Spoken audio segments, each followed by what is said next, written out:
Ladies, gentlemen, and children of all ages, thank you for tuning in to tonight's Big Hit episode where we got a stacked lineup for you. Starting things off, we got the NFL Roundtable segment with a bunch of Jersey heroes with Nick Dudowski, Jake Taylor, Jake Spagnol, and Joey Sinoway giving their analysis on the past few weeks of NFL action. Following that, we got some NCAA football action with Stephen Langdon Jr. and Kaylee Wenderoff.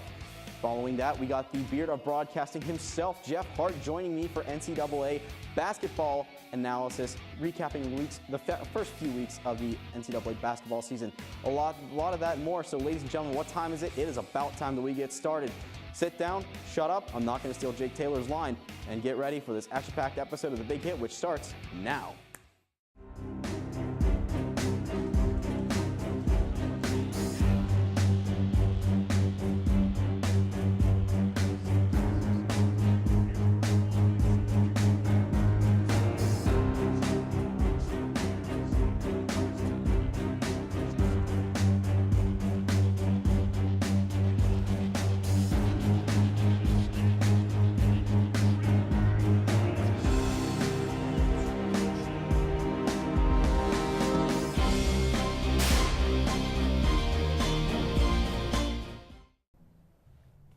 And we're back here on The Big Hit. For the NFL Roundtable, we got the better of the Watt brothers, TJ Watt, Dante Culpepper, James Conner, Shady LaShawn McCoy, and Kirk Cousins here, all discussing the latest events in the NFL. Guys, starting off today, we got a huge injury update. Two starting quarterbacks on playoff contending teams are now out for the season, as Washington's Alex Smith and Cincinnati's Ginger Magic Andy Dalton were both injured in the past weeks. Which team does this hurt more, and will either team still make the playoffs? Well, I really believe that regardless if Andy Dalton's under center or if Nathan Peterman's under center there in Cincinnati, the Bungles are the Bungles. They're trash no matter what. Shout out Nick Dudowski. He said on the radio yesterday that Cincinnati Bungles defense probably the worst of all time. So I really don't think it matters regardless for their playoff chances who's playing quarterback for them. However, I really think that it doesn't, and I don't even think it matters for Washington. I think they have the same chances with Colt McCoy as they do Alex Smith, because when Alex Smith was playing quarterback there, NFC East standings just between Wentz, Eli, Dak, and Alex Smith was dead last in QBR, yards, touchdowns, and completion percentage. So he was not playing better than Dak Prescott, Eli Manning, or Carson Wentz, and that's pretty surprising to think because he was almost having an MVP season last year. So Alex Smith absolutely did not stand out at all this year. He barely has any weapons. So I think what Alex Smith could do with those weapons, Colt McCoy can do with those weapons. I think the ceiling's mediocre for Washington. I really don't think Colt McCoy ruins that chance. Jake, you're wearing a Washington Redskins jersey. What's your take on that? I am. I don't think either team's going to make the playoffs. I mean, the Bengals haven't been good all year. I mean, if anything for them, they'll just see if Driscoll's better. Maybe they'll start someone else new next season. So, overall, Washington, they did get Ha-Ha Clinton-Dix, so their defense, if they can step it up, they might have a chance because all those teams, them, Dallas, and the Eagles are all one game apart. So if they can just keep it together, they might just get a 60 at the best, but Bengals, no chance. Joey, Nick, what's your take on this? I agree. I didn't think either team's going to get in the playoffs. They're both hurt big by injuries from the beginning of the season. I think Driscoll might even be a upgrade from Andy Dalton. He did better in the half that he was in. But Colt McCoy, I don't think he's the answer out in Washington. He threw 3 picks. I think everyone saw the game on Thanksgiving night. He was looking bad out there. Hadn't started a game in 4 years, so, I mean, it's understandable, but it's crunch time right now, you know. Mm-hmm. The Cowboys are hot, and the Eagles just picked up a big win this week. So, I mean, it's not looking too good for Washington, in my opinion. I think it also dooms both teams' chances for the playoffs this year. Alex Smith, he's a great veteran presence for the Redskins, so I think he ultimately could have led them far into the season this year. But I think Colt McCoy's inexperience in big games is going to be their downfall this season. And I think that the Redskins' season's over. That's the final nail in the coffin for them, especially since they're such a defensive-heavy team, as opposed to the Bengals, who have an atrocious defense. They've had a couple games where a couple calls went their way, and a couple plays went their way. Yeah, no AJ Green. However, they do have like Tyler Boyd, TJ Uzomah to step up in the roles that they have, and I will say they have produced a little bit, but.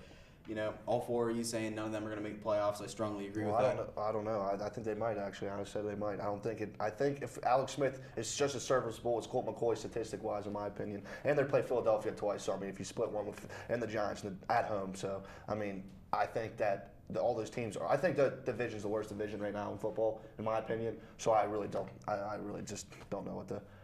it can go either way. All teams are pretty much first round elimination, the wild card. So Yeah, I totally agree with that. And you say that division's the worst. I'm going to take it a different route and say the AFC North is the worst division other than the Steelers, excluding them.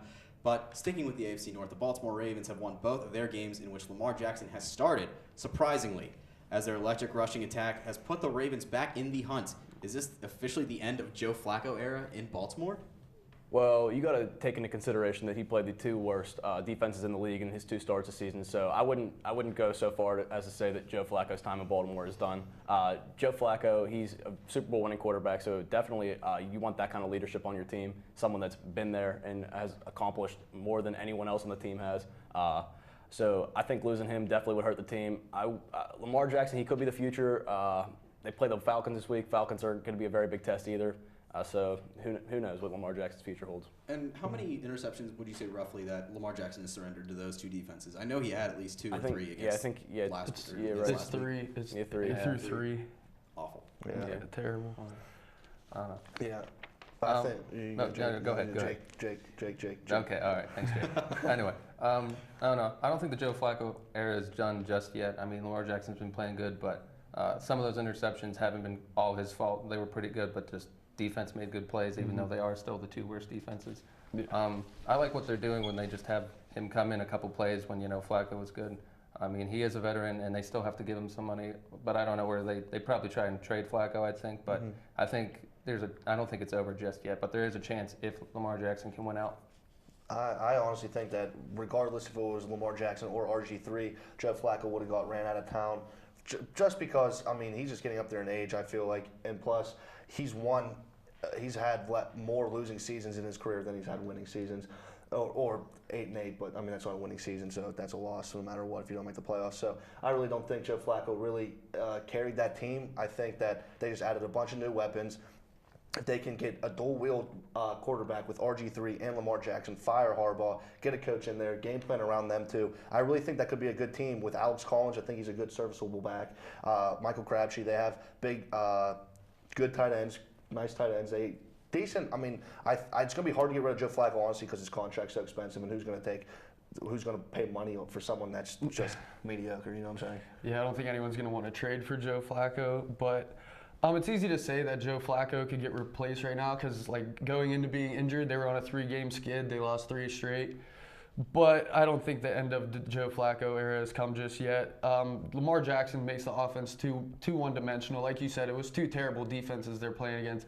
Any good team's going to pack 8 men in the box and just shut that run game down. You've seen it against the Steelers. I just don't think they're an elite team at the end of the day, but Joe Flacco definitely fits their offense more. Not hard to see that Joe Flacco era is not ending, so I'm just going to get rid of these things. It's not hard to see it. That's broken. Oh, well. But moving on, the Houston Texans have won 8 straight games. Are they contenders for a potential championship, or have they benefited from a mediocre division? I think they've benefited from a mediocre schedule. They have the worst schedule in the league competitively. They play the Browns. They play their crappy AFC South division. They were 4-12 last year, hence why they play all these bad teams. They're also playing as Jake said, the worst division in the NFC East this year, and they're playing the hindered AFC East with the Jets, Bills, and Dolphins. So that's a pretty easy schedule, I'd say. I don't know if you guys agree with that. I do, for sure, 100%. I don't think they're the real deal. I think, they've won some tough division games. They just won it on Monday night against the Titans. I think their matchup, they only have one winning team left on the schedule, and that's the Indianapolis Colts. I think that's going to be the test for them to see if they are the real deal or not. Yeah, I completely agree with you. Houston Texans are probably one of my least favorite teams in the NFL, from top to bottom, from coaching staff to GM. I really don't care. I don't like them at all. They, like exactly what you said, they played, at the time of playing their opponent, they played one team with a winning record all season long. And I'll go off about this. Everyone says their defense is good. Everyone's, J.J. Watt. Well, T.J. Watt here, compared to his brother here in the Pittsburgh Steelers, J.J. Watt only has 1.5 more sacks. He has less tackles and only 1 more forced fumble than his little brother T.J. So, I mean, if you really want to call J.J. elite right there, he's in decent company with if you don't call T.J. Watt elite, you can't call J.J. Watt elite. Currently, right now, obviously, defensive player of the year how many times, but right now that's how it is. Deshaun Watson one sack away from being sacked the most in the NFL. You play a decent defense with a good pass rush, you're screwed. Deshaun Watson's not going to. I want to see Deshaun Watson run down the field against. If they play Baltimore Ravens, #1 overall team defense, first round right now. If the playoffs started right now, they're screwed. Well, I mean, J.J. Watt's got a lot on his shoulders right now. I think his shoulders actually hurt from carrying the entire team. I think a huge bust is Jadeveon Clowney. I'm going to say that right now. Clowney has been a bust for that defense. So, I mean, I think it's both a weak schedule. Like they said, they've only played, 1-2 teams with winning records. Plus, they just have a lot of big names that make a lot of plays, so they look like they're a better team. Because you have DeAndre Hopkins, you have Deshaun Watson. Lamar Miller's been killing it for like 3-4 games. J.J. Watt, Clowney. So you just have and now they have Honey Badger too this season. So they have a lot of people that make plays, but overall, none of them are. Some of their games are pretty close overall. Now they get to the playoffs for sure, but they got the Jags who aren't doing anything this season. Tennessee hasn't been good. The Colts might sneak in, but I think the Colts are a better team than them. But the Colts, even then, they're the same. They have a lot of big names, but the Packers and Vikings were expected to be the favorites, but Chicago, the Bears, has the division lead, while both Minnesota and Green Bay are multiple games behind. Will either of these two teams earn a playoff spot, or will Green Bay get demoted to the stinky cheese this year? I think the Vikings will be able to get in. They're strong on both sides of the ball. We've seen that throughout the past 3-4 years. Thielen and Diggs, I think they're the best receiving tandem in football. Each week, both of them is like almost over 100 yards, I think.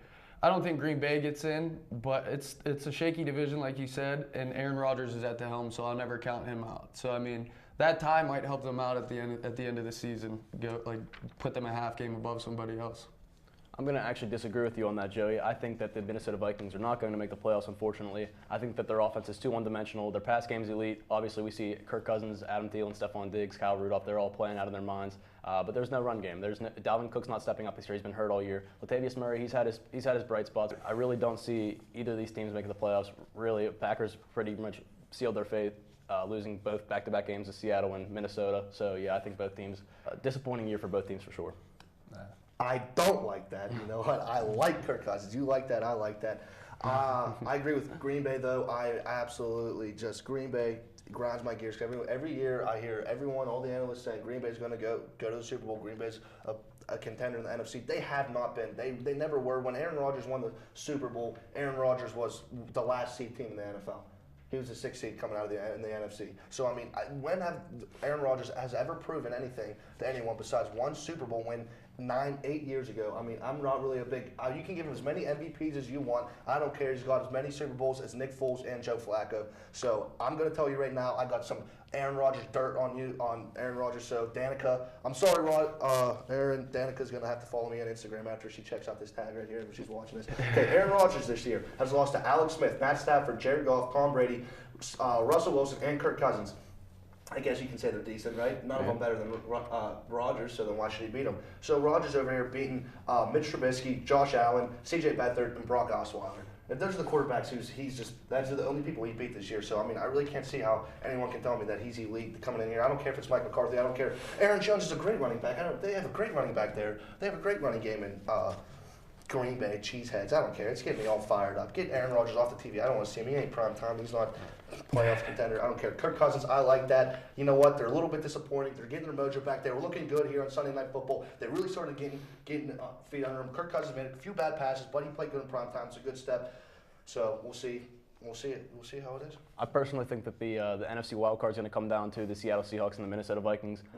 Both teams play each other in the regular season still to come, but I think Seattle is going to win their matchup against Minnesota, and I think that's going to condemn. I think that is going to in Seattle. I think that's going to condemn Minnesota. In Seattle, yeah. 12 man's going to rock Kirk Cousins' world. I'm sorry. Kirk Cousins is more of a second half guy, so I feel like he would be able to shine out then. Another stat, dirt on Aaron Rodgers, all right? So in his career, going to the fourth quarter against a team at the moment with a winning record. You following here? Is everyone following? You following? Paying attention. Because I don't want you guys to think Aaron Rodgers is elite after I say the stat to you right now. So when he's playing a team with a winning record and he goes into the fourth quarter down by at least 1 point, he's 0-37. Never won again. Wow. Yikes. That's wild. Pretty scary stuff. All right, guys, great analysis from Joey, Jake, Nick, and other Jake. Next up here on the Big Hit, we're going to break the Great Divide and break on through to the other side with Stephen Langdon Jr. and Kaylee Wenderoth and talk NCAA college football. We'll be right back after this.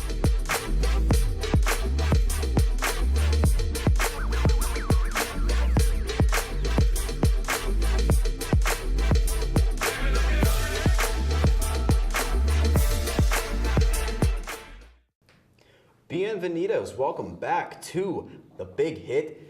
I'm back with Stephen Langdon Jr. and Kaylee Wenderoth, and we are here to discuss NCAA football action. Guys, starting off this section, the game of the year in college football happened in College Station Saturday as Texas A&M defeated the LSU Tigers. What are your thoughts on the game? Yeah, so an absolute fantastic game. It didn't finish up until 1 o'clock Eastern time. Tied the record for the longest game in NCAA history with 7 overtimes. But the most surprising thing, I think, to me was that it was 31-31 going into overtime. And for the two teams to come out and have 74 to 72, I believe, and to score the most points in FBS history with 146, I think just really one of the best college football games probably ever. Just to score that many points, and Texas A&M was down several times throughout overtime and in regular time, and just consistently came back against LSU, and LSU just really a big upset for them. Yeah, besides it being like going into 7 overtimes and being such a high-scoring game, I think it just shows like how intense rivalries are, and it being the first time since 1995 that Texas A&M took down LSU, and with both teams being in the top 25 and Texas A&M kicking LSU out of the college playoffs, I think it was overall a great game. Longest game between two ranked teams as well. Several records were broken during that game. It's definitely one to watch. I'm glad it happened in our lifetime, but. Another incredible game this weekend was Oklahoma winning against West Virginia 59-56. Does this game solidify Kyler Murray winning the Heisman, and can Oklahoma overcome the Texas Longhorns this weekend? I really do think that Kyler Murray is going to win the Heisman personally. He has had a fantastic season. Over 3,600 yards passing with 37 touchdowns and only 7 interceptions, and plus over 800 yards of rushing and adding another 11 touchdowns on the ground. So just looking at his stats, they're video game numbers. I don't know how else to describe them. You can get these numbers in NCAA football. But overall, I think that looking at as far as the Heisman goes, I think Haskins from Ohio State would finish number 2 and Tua at number 3. But just I think overall Murray is just going to run away with this Heisman. But he has a hard game against Texas this weekend. Texas, of course, beating Oklahoma earlier on in the season on a game-winning field goal, and the only loss for Oklahoma this season. So I'm very interested to see how Oklahoma comes out. 2 very powerful offenses, not the best of defenses, so we'll have to see. Yeah, I agree. I think Murray is an unbelievable quarterback, but I think he's going up a tough opponent, being Tua from Alabama. So I think we have to see how Georgia's defense does against Tua, and then I think we have to see what Murray can put up against Texas. So you're saying that Tua might have a shot at winning the Heisman? I think it's more going to be Tua over Murray. That's what I'm saying. Okay. Tough contest. But moving on, Alabama. Speaking of Tua, Alabama claimed another Iron Bowl and completing another undefeated regular season. They will play the national championship rematch against Georgia in the SEC championship. Who do you believe will come on top? This has to be the game of the week, maybe the game of the year, just because you have the undefeated team in Alabama, and then you have Georgia, who comes in ranked 4th. So Georgia needs to win to go into the playoffs. I think if Georgia wins against Alabama, I think 2 SEC teams are getting in. I don't see anything else happening besides that. But I really don't think that Georgia is going to be able to stop this Alabama team. Alabama is just, I don't even know how to describe it. They're just too good this season. They haven't played the best of teams, but just overall this season, they've looked dominant in every game. Well, the only thing I'm worried about is that I don't know how Alabama's going to feel if they're down. Because, like I said, they're not used to playing terrible competition. They don't know a good matchup, whereas Georgia does. They've played a lot of tough teams, so Georgia may actually have the upper hand in this one. But I mean, that's just my vote. Kaylee, what do you got to say on this? Yeah, I think that Alabama is going to take it. Their offense is incredible. I think that they also have Tua as being the top Heisman contender on their team as well. And their defense held LSU to 0 points in Death Valley, and that's really tough to do. So I'm going to go with Alabama on that one. Yeah, especially when, like you said, you have an LSU team who was their biggest game all season, in my opinion, not even including the Iron Bowl. Auburn looked good in the first half, I have to say, but just overall, they just fell apart in that second half. And Alabama is I think the best second half team in college football, because you've seen even against the Citadel. I know the Citadel is a no name. It's the Citadel. It's the Citadel. Let's be honest, but they were battling with them the first half, but then absolutely trounced them in that second half. So I think overall, Georgia, like you said, is going to give them a tough time, but I just don't see Alabama losing this game. So I have to kind of contradict you both. I think Georgia may actually have the upper hand in that one, but that's why I'm the host. I think you guys have more expertise, analysis on that topic. But finally, Steve, we're going to get into your forte just a little bit. Ohio State won once again in the game. What do you make of this game, and how does it affect Ohio State's playoff chances? Looking overall at their playoff chances, I still don't think that they're going to get in. No matter what happens, you have to have Oklahoma lose and Georgia lose. You need 2 losses right there. And I just don't foresee Oklahoma losing, and I don't see Georgia losing. Well, I see Georgia losing, but I think just overall, I don't see Ohio State getting into the playoffs. That Purdue game just completely blew up any chance that they had. But to play in Columbus and put up 567 yards against the #1 defense, and not to forget 62 points. It's just an incredible thing to happen in Columbus. And Michigan, I really do feel bad for Michigan, truthfully, because you have a team that competed with great teams all season long. And then their only 2 losses are against Notre Dame, who's undefeated, and Ohio State. So, yeah, they've had a fantastic season, one of the best seasons probably in their history, but they lost those 2 crucial games, and now they have to sit out of another Big Ten championship game, which they've never gone to. But overall, I think the star of the game for Ohio State was Olave. The freshman wide receiver had 2 catches with 2 touchdowns and also had that blocked punt. And I really think that was a big breakout game for him. And, yeah, just overall, Ohio State, just a fantastic game front to back. Yeah, talking about the game, I think, like, overall for Michigan, like, that was pretty embarrassing. I mean, that's 7 years in a row now that Ohio State has beat us. And the last team that Michigan won at home was actually in 2000. And if they win next year, it's the longest winning streak in the rivalry. So, yeah, for Michigan, that's rough. And like you said, like, them being the #1 defense, and it's like they acted like they've never seen slant routes before. Like, those totally killed us. Like, Ohio State just ran those the whole game. And, like, them going into the Big Ten championship, playing Northwestern, I don't think they're going to have a problem with that. But like you said, Oklahoma has to lose, and all that has to go down. But Dwayne Haskins, though, was a huge storyline in that game. He has over 4,000 yards, and he now has the Big Ten record for most yards and most passing touchdowns in a season. First Big Ten quarterback to have over 40 touchdowns in a single season. So I think just overall, going into the season, I think the reason why Ohio State struggled throughout most of the season is because Ohio State runs a spread offense. And Haskins, he's not a spread offense quarterback. He's more of a pocket passer who's just going to be able to bomb the ball down the field. But just overall, I think that he was a huge storyline. And now Ohio State has to play Northwestern. And I think, like I said, the only way that they're going to get in is if Oklahoma loses and Georgia loses. Yeah. But I think it's going to be one of those cases like when they played Wisconsin in the Big Ten championship on their way to winning the national championship. They just have to go into that Big Ten championship game and just completely destroy Northwestern for them to have any chance. And I like what you said about Dwayne Haskins, and I'm going to go back to what you said about it's like Michigan didn't know what a slant route was. Dwayne Haskins knows how to place the ball and where to put it. So it's not like Michigan just totally gave up. Dwayne Haskins is an elite quarterback, and I know you mentioned probably earlier today about how you think Dwayne Haskins should be a candidate for Heisman. I strongly agree. So I don't think it was just Michigan. I think it was just Dwayne Haskins had the upper hand in that matchup. But hey, great analysis from you both. I'm really glad to have you on the set today. When we come back here on the Big Hit, we're going to bring Jeff Hart on the set and discuss NCAA basketball in the opening weeks. From Stephen Langdon, Kaylee Wenderoth, and Jake Slavonic, we'll be right back with NCAA basketball after this.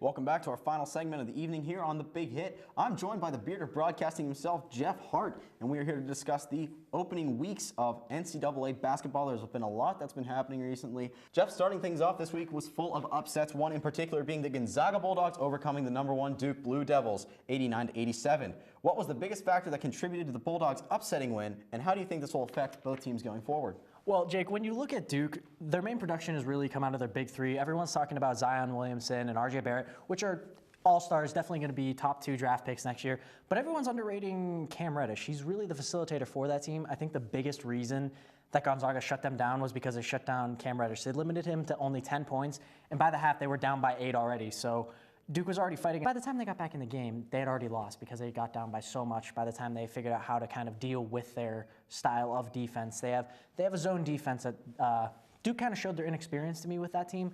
Gonzaga really came at them with the hard zone. Duke has a bunch of freshmen. Their 3 best players being freshmen. So they kind of showed me their inexperience. I think it's going to be a good thing for Duke to learn going forward, honestly. The Villanova Wildcats have been a victim of a Philadelphia Eagle-like championship hangover. Sitting at number 23 in the AP coaches poll, they are now 5-2, with their only losses coming against number 14 Michigan, and get this, Furman. What do they need to do in order to prowl their way back to dominance? In all honesty, they need more offensive production from other players. Most of their offensive production comes from Booth and Pascal right now. Their only win against another ranked team was FSU. Huge game for them on Sunday. That was when Gillespie put up 17 and offense came from another. You can't just have 2 players, whether it's the NBA, NCAA, you need to have at least 3 players because it really spreads out the floor. Because if you just have 2 guys, you can just double them and kind of use his own defense. It kind of overcompensates for the lack of production. But if they have that 3rd player that can really step up, I really think that they can really take it to the next level, along with they implemented a new help defense that kind of helps them against those stronger teams, because they have some decent players. Like Booth and Pascal are decent players, but no real superstars that make you really afraid. If you're a competitor, you don't see anyone on that squad that really makes you shiver, I guess, and has that wow factor. But as long as they can implement that help defense and have some more offensive production, I think we could see a lot from them coming forward. I think Villanova does have a lot to work on in order to get back up to the top. But as you said, they really don't have that wow factor, which they're going to be searching for in the I'll just say, they got that hangover, like you said. Scanning the radar for impact players in the NCAA, who are your picks for breakout performers this season? I'm going to go with one that everyone's overlooking, Cam Reddish. I know, I said it myself, Zion Williamson is the best physical talent I have ever seen coming out of college. RJ Barrett's great.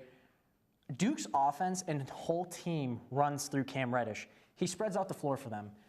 When Zion and RJ go on the fast break and they do all the phenomenal things that really gets everyone excited, it's flashy.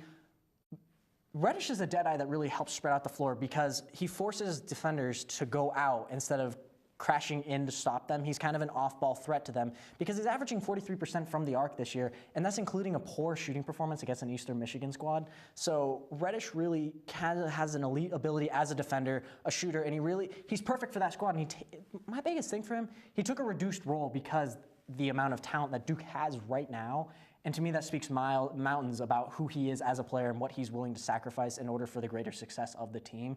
And going forward, if they do a better job of getting him more involved, and we kind of saw that exposed like we talked about earlier with Gonzaga, if they do a better job of getting him involved, I think we can expect to see a lot from him this season because I think they figured out their weakness is when Reddish isn't getting involved on the offensive side. In your opinion, what 2 teams do you see playing in the championship game this year? All right, you already know what time it is. It's Duke. Anyone who says it's not Duke, they're out of their mind. Yes, they lost to Gonzaga. Okay. They're going to learn from it. I think it was a good loss for them. It exposed some weakness, showed their youth and inexperience. But that's fine. They're going to learn from it. Zion Williamson, RJ Barrett, great players. Reddish, we've already talked about enough. I don't even need to go into more detail. Moving on from Duke, I don't think I need to speak about the accolades. Number 3 right now. I'm going to have to go with Kansas, Rock Chalk Jayhawks. I mean, Bill Self is a great head coach. They have some decent players on that squad right now, and they have a really good schedule as far as ranking goes because they have 7 ranked games going forward in the season. And to me, when it gets into March and you have some of those harder matchups, because your team's exhausted, you've played a full season, you need that coaching experience and prowess to take you to the next level. And I think Bill Self can do that. He's 46-19 in tournaments, so he knows what it's like to win. They do have some talent in Lawson and LeGerald Vick being able to put up points. Lawson, I really think, is a great facilitator for that squad. But I think the key for Kansas is that strong schedule coming up, because if they can take advantage of those big ranked matchups, they can definitely take it to the next level, and that will help come seeding time. All right, great analysis from everyone here on The Big Hit. Jeff Hart and Jake Slobotic, make sure to follow The Big Hit on social media. From all of us here, we'll see you next time.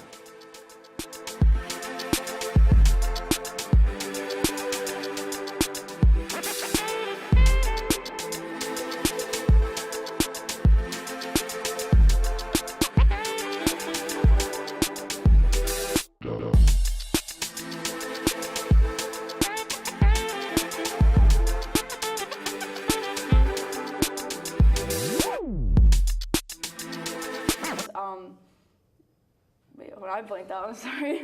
That's fine. Yeah, So I what you totally said, blanked out what I was saying. that's fine.